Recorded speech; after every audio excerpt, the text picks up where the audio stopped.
मध्य पूर्व से एक बड़ी और बेहद अहम खबर सामने आ रही है। अमेरिकी राष्ट्रपति डोनाल्ड ट्रंप ने गाजा में इजराइल और हमास के बीच जारी खूनी संघर्ष को समाप्त करने की दिशा में एक नई पहल शुरू की है। ट्रंप प्रशासन इस संघर्ष को खत्म करने के लिए सक्रिय रूप से मध्यस्थता की भूमिका निभा रहा है और उन्होंने संकेत दिया है कि आने वाले एक सप्ताह के भीतर गाजा में युद्ध विराम की घोषणा हो सकती है। शुक्रवार को व्हाइट हाउस में पत्रकारों से बात करते हुए ट्रंप ने खुद ये जानकारी दी। उस वक्त वो कांगो लोकतांत्रिक गणराज्य और रवांडा के विदेश मंत्रियों से मुलाकात कर रहे थे। ट्रंप ने कहा, मैंने कुछ शामिल लोगों से बात की है। गाजा में स्थिति भयावह है, लेकिन हमें उम्मीद है कि अगले हफ्ते के भीतर युद्ध विराम हो जाएगा। ट्रंप ने ये नहीं बताया कि उन्होंने किन किन लोगों से बात की है, लेकिन सूत्रों के मुताबिक हाल के दिनों में वो इजरायली प्रधानमंत्री बेंजामिन नेतन्याहू के साथ लगातार संपर्क में रहे हैं। ट्रंप का ये बयान उस वक्त आया है जब हाल ही में ईरान समर्थित हमास और इजराइल के बीच 12 दिन लंबा युद्ध हुआ, जिसे अमेरिका की मध्यस्थता में रोका गया था। युद्ध विराम क्षेत्र में शांति की एक नई उम्मीद लेकर आया और अब अमेरिका की नजर गाजा के हालात पर केंद्रित है।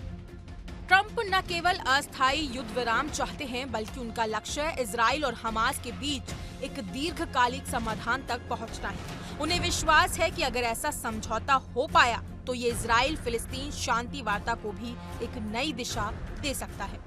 गौरतलब है कि ये संघर्ष 7 अक्टूबर साल 2023 को शुरू हुआ, जब हमास ने अचानक इजराइल पर हमला कर दिया।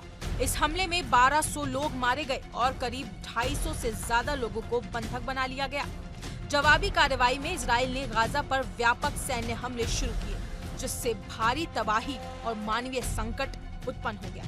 गाजा के स्वास्थ्य मंत्रालय के मुताबिक अब तक इस संघर्ष में 56,000 से ज्यादा लोग मारे जा चुके हैं, जिनमें से आधे से ज्यादा महिलाएं और बच्चे हैं। स्थिति इतनी खराब है कि गाजा में खाने पीने और दवाओं जैसी जरूरी चीजों की भारी किल्लत हो गई है और वहां अकाल जैसे हालात बन चुके हैं। पिछला युद्ध विराम पूर्व अमेरिकी राष्ट्रपति जो बाइडेन के कार्यकाल के आखिरी दिनों में हुआ था, लेकिन मार्च में ये समझौता टूट गया जब इजराइल ने दोबारा हमास पर हमले शुरू कर दिए। तब से गाजा को मिलने वाली मदद लगभग बंद हो चुकी है। हालांकि अमेरिका समर्थित गाजा ह्यूमैनिटेरियन फाउंडेशन के माध्यम से हाल ही में कुछ सीमित सहायता की अनुमति दी गई है, लेकिन मदद वितरण के दौरान इजरायली सेना द्वारा गोलीबारी की कई घटनाएं सामने आई हैं, जिससे हालात और भी बिगड़ गए हैं।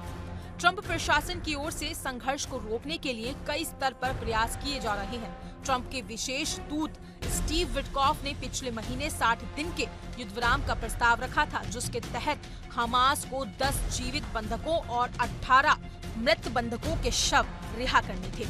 हालांकि ये प्रस्ताव अभी तक लागू नहीं हो पाया। मिस्र और कतर जैसे देशों द्वारा मध्यस्थता के प्रयास फिर से शुरू किए गए हैं और मिस्र एक नया प्रस्ताव तैयार कर रहा है, जिसे अगले 2 हफ्तों में लागू किया जा सकता है। अंतर्राष्ट्रीय स्तर पर भी ट्रंप की इस पहल को समर्थन मिल रहा है। फ्रांस के राष्ट्रपति इमैनुअल मैक्रोन ने भी ट्रंप के प्रयासों की सराहना करते हुए कहा कि गाजा में युद्ध विराम के लिए ट्रंप बहुत गंभीर और प्रतिबद्ध नजर आ रहे हैं।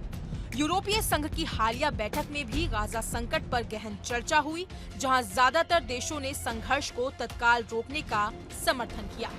इस बीच इजराइल के प्रधानमंत्री बेंजामिन नेतन्याहू पर भी देश के भीतर और अंतर्राष्ट्रीय समुदाय से भारी दबाव है कि वो इस संघर्ष को खत्म करने की दिशा में ठोस कदम उठाएं। कई मानवाधिकार संगठनों और राजनीतिक नेताओं ने इजराइल की सैन्य कार्रवाई को अत्यधिक और निरंकुश बताया है।